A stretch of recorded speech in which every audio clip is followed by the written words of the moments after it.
Class 9th good morning.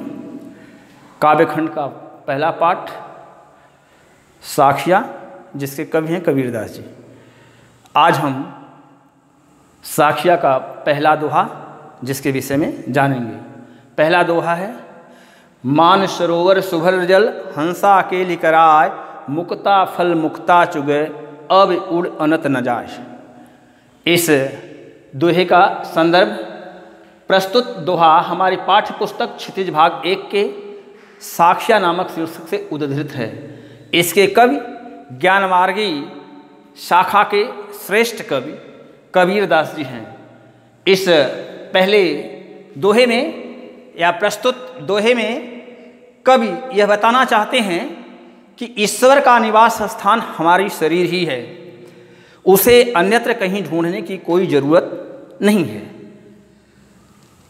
मानस सरोवर सुभर जल, मानस सरोवर एक झील है और दूसरा इसका अर्थ मन रूपी तालाब से है।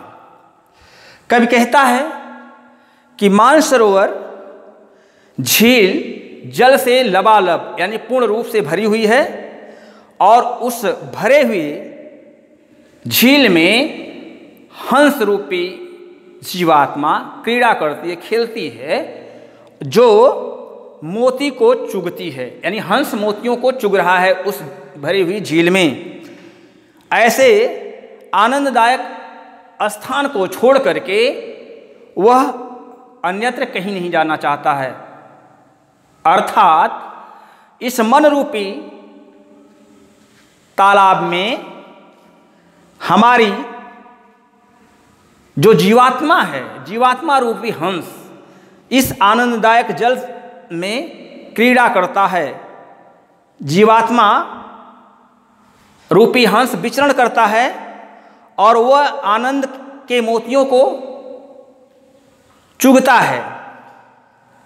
वह इस आनंददायक जल को छोड़ करके यानी इस हृदय को छोड़ करके अन्यत्र कहीं नहीं जाता है। यानी अर्थात हमारे मन में ही ईश्वर का निवास स्थल है, ईश्वर निवास करता है। उसे ढूंढने के लिए अन्यत्र कहीं मंदिर मस्जिद में जाने की कोई आवश्यकता नहीं है, ये कबीरदास जी का कहना है। इस पहले दोहे में कबीरदास जी ने मानस सरोवर और मोती के रूप में स्पष्ट किया है कि पवित्रता में ही ईश्वर निवास करता है। नंबर 2 बात काव्य सौंदर्य की, इसमें इसकी भाषा पंचमेल खिचड़ी या सधुकड़ी भाषा का प्रयोग किया गया है। दोहा छंद और सरल भाषा का प्रयोग है। इसमें अनुप्रास अलंकार है। धन्यवाद।